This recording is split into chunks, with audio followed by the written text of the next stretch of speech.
بسم اللہ الرحمن الرحیم نحمدہ ونصلی ونسلم علی رسول الکریم۔ وضو کے حوالے سے ہم چیزیں پڑھ رہے تھے۔ وضو کے فرائض بہت سے ضروری اور موٹے موٹے اہم چیزیں ہم اس کے تحت پڑھیں گے۔ جہاں ضرورت ہوگی میں کچھ اس پہ وضاحت کروں گا، جہاں آپ کو کوئی سوال ہو آپ درمیان میں سوال کر لیجیے گا۔ وضو میں صرف 4 چیزیں فرض ہیں۔ دیکھیں، فرض ایک ایسی چیز ہے کہ جس کی ادائیگی کے بغیر کوئی بھی عمل مکمل ہو نہیں سکتا۔ اگر فرض کو چھوڑ دیا جائے جان بوجھ کر یا غلطی سے تو وہ رکن ادا نہیں ہوتا۔ چنانچہ فرض کی ادائیگی انتہائی ضروری ہے۔ دیکھیں، وضو کے فرائض میں 4 چیزیں قرآن مجید کے اعتبار سے فرض ہیں۔ پورا چہرہ ایک مرتبہ دھونا، ایک دفعہ کونیوں سمیت دونوں ہاتھ دھونا، ایک بار چوتھائی سر کا مسح کرنا، ایک مرتبہ ٹخنوں سمیت پاؤں دھونا۔ یہ 4 چیزیں فرض ہے۔ بعضی حضرات نے کہا جی ترتیب دھونا بھی فرض ہے، ترتیب ہونا فرض نہیں ہے۔ بعضی حضرات نے کہا نیت ہونا فرض ہے، نیت ہونا بھی فرض نہیں ہے۔ ان چیزوں کا تعلق استحباب سے ہے، یہ ان چیزوں کا تعلق سنت ہونے سے ہے، سنت غیر موقدہ ہونے سے ہے۔ لیکن جہاں تک فرائض کا تعلق ہے تو یہ 4 چیزیں فرض ہیں۔ کوشش کریں یہ 4 فرائض آپ حضرات کو یاد ہوں کہ ایک دفعہ پورا چہرہ دھونا، ایک دفعہ کونیوں سمیت بازو دھونا، ہاتھ دھونا، ایک دفعہ چوتھائی سر کا مسح۔ چوتھائی سر یعنی سر کا 1/4 حصے کا، جتنی آپ کی پیشانی ہے اس کے قدر۔ اگر کسی کی پیشانی چھوٹی ہے تو ایک الگ بات ہے، ورنہ ایک ہاتھ جو ہوتا ہے اتنا ہمارا سر جو ہے وہ ہمارے 4 ہاتھ کے برابر ہوتا ہے۔ تو جب سر 4 ہاتھ کے برابر ہوتا ہے تو اس کا مطلب ہے کہ ایک ہاتھ جو ہے ہمارا اس کے برابر سر کا مسح کرنا فرض ہے، پورا سر کا مسح کرنا سنت ہے، اور ایک مرتبہ ٹخنوں سمیت پاؤں دھونا۔ ان میں سے اگر ایک چیز بھی خشک رہ جائے گی یا بال برابر جگہ بھی خشک رہ جائے گی تو وضو نہیں ہوگا۔ کوئی ایک چیز بھی چھوٹ جائے گی یا کوئی جگہ بال برابر بھی خشک رہ جائے گی تو وضو نہیں ہوگا۔ اب دیکھیں، اس میں کچھ مسائل متفرع کی ہیں۔ متفرع مین یہ کہ اس سے مسائل نکالے ہوئے ہیں، فقہ کی کتابوں میں یہ مسائل لکھے ہوئے ہیں، ان کو دیکھیں۔ جب یہ 4 عضو جن کا دھونا فرض ہے دھل جائیں گے تو وضو ہو جائے گا، چاہے وضو کا ارادہ ہو یا نہ ہو۔ جیسے کوئی نہاتے وقت سارے بدن پر پانی بہا لے اور وضو نہ کرے، یا حوض میں گر جائے یا بارش میں باہر کھڑا ہو جائے، وضو کے یہ اعضاء دھل جائیں تو وضو ہو جائے گا لیکن وضو کا ثواب نہیں ملے گا۔ چنانچہ اگر کوئی سوئمنگ پول میں گر گیا، کوئی بارش ہے اور اس کا پورا بدن بھیگا ہوا ہے تو اس کا وضو بہرحال ہو جائے گا، لیکن وضو کا ثواب نہیں ملے گا نیت نہ ہونے کی وجہ سے۔ انگوٹھی چھلا وغیرہ اگر اتنے ڈھیلے ہوں کہ بغیر ہلائے اس کے نیچے پانی پہنچ جائے تو تب تو ان کو ہلا لینا مستحب ہے، ٹھیک ہے۔ اتنے ڈھیلے ہوں کہ ہلائے بغیر بھی ان کے نیچے پانی پہنچ جائے تو تب بھی ان کا ہلا لینا مستحب ہے۔ چنانچہ خواتین نے انگوٹھیاں پہنی ہوتی ہیں عام طور پر، مرد حضرات کے لیے انگوٹھی مشہور نہیں، اگر کوئی پہنتا ہے تو ٹھیک ہے، لیکن خواتین عام طور پہ انگوٹھی پہنتی ہیں، تو یہ جو انگوٹھی ہے اس کو ہلا لینا پھر بھی مستحب ہے، بھلے سے وہ ڈھیلی ڈھالی ہو۔ اگر ایسے تنگ ہوں کہ بغیر ہلائے پانی نہ پہنچنے کا گمان ہو تو ان کا ہلا کر اچھی طرح پانی پہنچانا ضروری اور واجب ہے، کیونکہ اگر اس کے نیچے پانی نہ پہنچا تو پھر وضو نہیں ہوگا۔ یہ بات ذہن میں رکھیے۔ دیکھیں، اس کے متعلق آپ کو کچھ سوالات بھی آتے ہوں تو وہ ساتھ ساتھ آپ کر لیں تاکہ وہ چیزیں بھی آپ کو کلیئر ہوتی رہیں، کیونکہ سارے مسائل تو نہیں لکھے لیکن موٹے موٹے مسائل یہاں پہ لکھے ہوئے ہیں۔ اگر کسی کے ناخن میں آٹا وغیرہ لگ کے سوکھ گیا اور اس کے نیچے پانی نہیں پہنچا تو وضو نہیں ہوا۔ جب یاد آئے اور آٹا دیکھے تو اسے چھڑا کر پانی ڈال لے، اگر پانی پہنچانے سے پہلے کوئی نماز پڑھی ہو تو اس کو لوٹا لے۔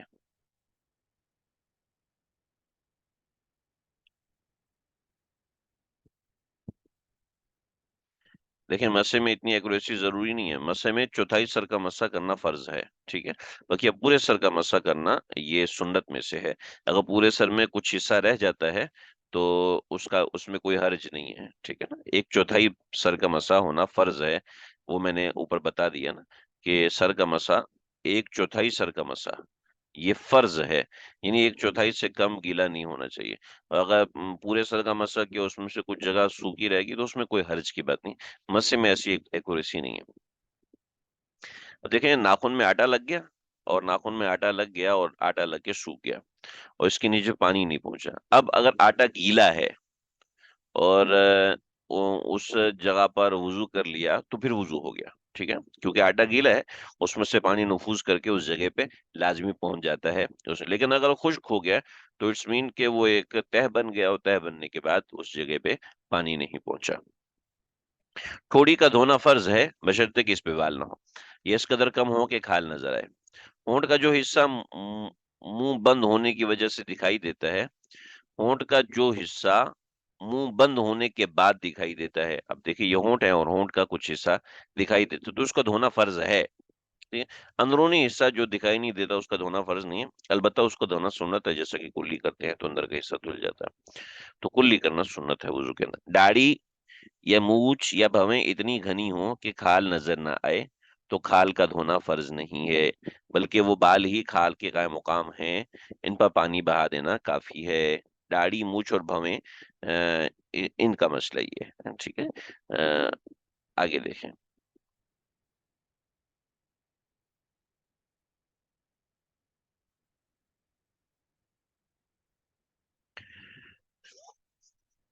بھویں یا داڑھی مونچھیں اس قدر گھنی ہوں کہ اس کے نیچے کی کھال چھپ جائے اور نظر نہ آئے تو ایسی صورت میں اتنے بالوں کا دھونا فرض ہے جو چہرے کی حدود میں کے اندر ہیں.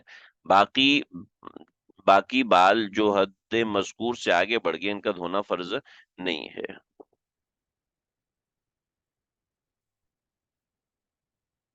کبھی کبھی نیل پالش لگئی اور وہ بالکل ڈاٹ کے برابر رہ گئی تو پھر بھی وضو نہیں ہوگا. جی نہیں ہوگا.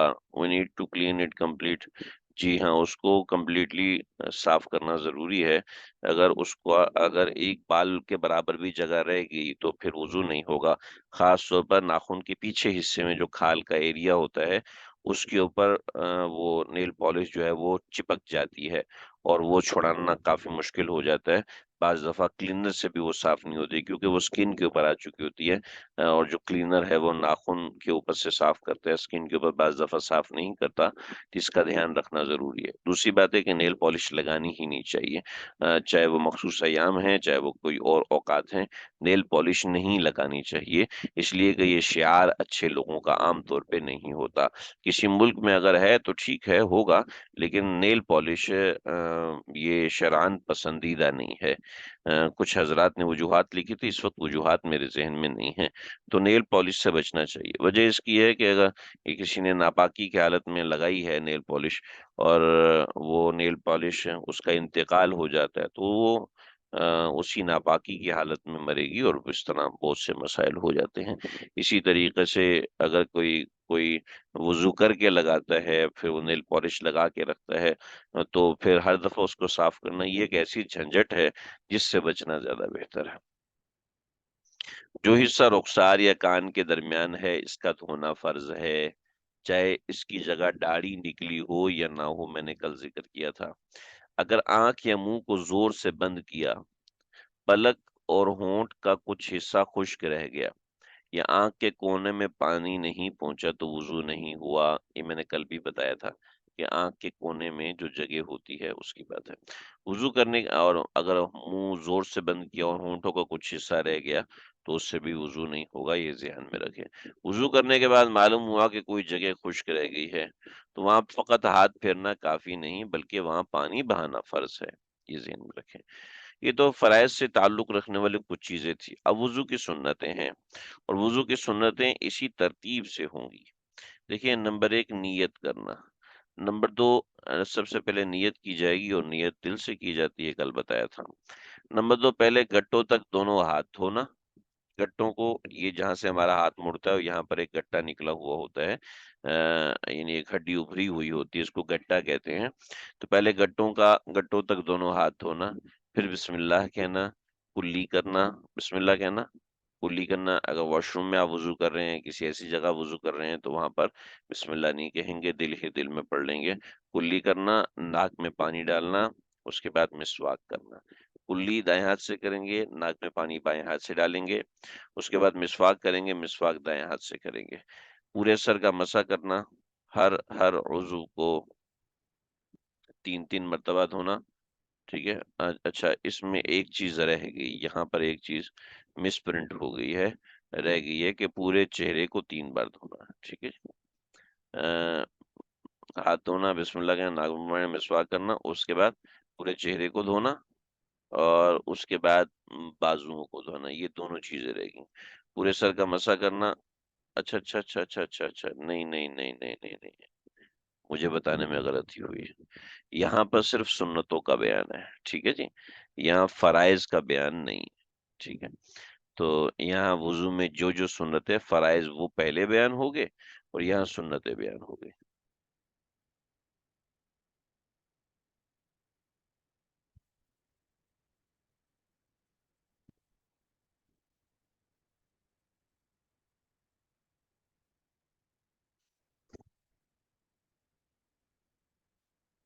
کسی نے سوال کیا ہے، یہ بہت زیادہ مسئلہ.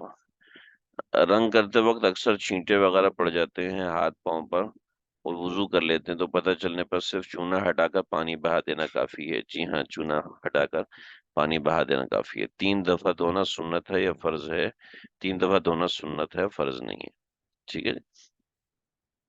اچھا یہاں پہ صرف سنتوں کا بیان ہے، یہاں پورا وضو کا طریقہ بیان نہیں کیا ہوا. تو یہ ہے، ہر وضو کو 3 مرتبہ دھونا، کانوں کا مسح کرنا. ہر وضو کو 3 مرتبہ دھونا سنت ہے. ٹھیک ہے. 1 مرتبہ دھونا فرض ہے. ہاتھ پیر کی انگلیوں کا خلال کرنا سنت ہے. داڑھی کا خلال کرنا یہ بھی سنت ہے.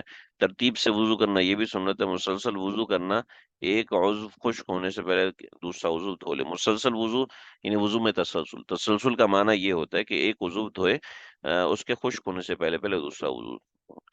مذکورہ بالا طریقے سے وضو کرنا سنت ہے. اگر کبھی اس کے خلاف کیا، مثلا خلاف ترتیب کیا، مثلا سب سے پہلے ہاتھ دھونے کی وجہ پہلے پاؤں دھوئے، پھر چہرہ وغیرہ دھوئے، یا ایک وضو دھونے کے بعد دوسرا وضو دھونے میں قصدن اتنی تاخیر کرے کہ پہلا وضو خشک ہو جائے، یا وضو کی کوئی اور سنت چھوڑ دی، مثلا مسواک چھوڑ دی، یا کلی صحیح سے نہیں کی. ٹھیک ہے. تو تو وضو تو ہو جائے گا لیکن سنت کے مطابق ہوگا، سنت کے مطابق نہیں ہوگا. اور اگر اس کو عادت بنا لے گا تو گنہگار ہوگا. ٹھیک ہے جی. امید ہے بات سمجھ میں آ گئی ہوگی. وضو کے مستحبات یعنی کچھ ایسی چیزیں جو کہ وضو میں کر لیا جائے تو بہتر ہے. یہ ہر عضو دھوتے وقت مناسب ہے کہ اس پر ہاتھ بھی پھیرے، تاکہ تاکہ کوئی جگہ خشک نہ رہے، اور پوری پوری طریقے سے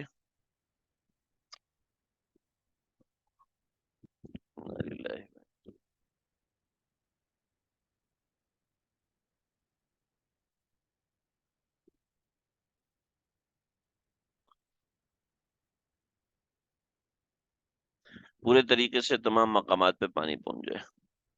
ٹھیک.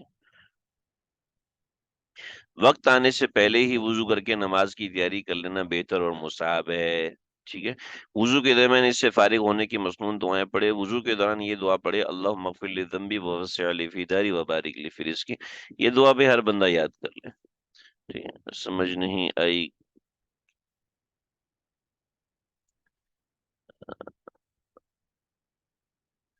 ایلفی یس مت بون لگی ہوئی ہٹ ہٹ نہیں سکتی فوراً، تو کیا حکم ہے؟ جی اس کو ہٹانا ضروری ہے. ایلفی سمت بونڈ کو پیٹرول کے ذریعے یا جس چیز کے ذریعے سے ہٹائے، جب تک وہ ہٹے گی نہیں اس وقت تک وضو نہیں ہوگا. ٹھیک ہے جی. یہ بات واضح رہے، یہ بات ذہن میں رکھیں جی. ہاں، وضو کے بعد اگر مکروہ وقت نہ ہو تو بہتر ہے کہ 2 رکعت نماز پڑھ لے. اس کو تحیۃ الوضو کہتے ہیں. حدیث شریف میں اس کا بڑا ثواب آیا ہے. وضو کے بعد تحیۃ الوضو یہ کر لینا چاہیے، اس سے بڑے فائدے حاصل ہوتے ہیں. روایات اور حدیث میں اس کی بڑی فضیلت آئی ہے. حضرت بلال حبشی رضی اللہ تعالیٰ عنہ کے بارے میں آپ صلی اللہ علیہ وسلم نے فرمایا، بلال کیا عمل کرتے ہو کہ جنت میں گیا تو تمہارے قدموں کی آواز میرے سے آگے چل رہی تھی. تو حضرت بلال نے کہا، آقا بات تو یہ ہے کہ جب غلام مہار پکڑ کے چلتا ہے تو ظاہر بات ہے وہ آقا سے آگے ہی ہوتا ہے. تو حضرت بلال کا عمل تھا، لیکن انہوں نے بتایا کہ پھر بھی تمہارا کیا عمل ہے؟ کہا کہ یا رسول اللہ، جیسی وضو کرتا ہوں تو شکرانے کے طور پہ 2 رکعت پڑھ لیتا ہوں کہ اللہ نے وضو کی توفیق دی. اللہ اکبر. تو وضو کر کے 2 رکعت پڑھنی چاہیے، اس کی عادت بنانی چاہیے. اگر ایک نماز کا وقت وضو کیا، ہاں مغرب سے پہلے نہیں پڑھنی چاہیے. مکروہ وقت نہ ہو تو نہیں پڑھنی چاہیے.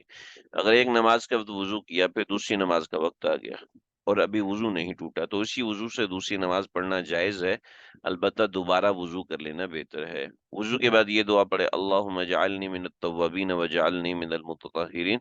کل ہم نے اس کی فضیلت ذکر کی تھی کہ وضو سے پہلے، وضو کے درمیان اور آخر میں دعا پڑھ لینے سے کیا معاملات ہوتے ہیں۔ مکروہات وضو اہم چیز ہے اور امید ہے ایک نئی چیز ہوگی۔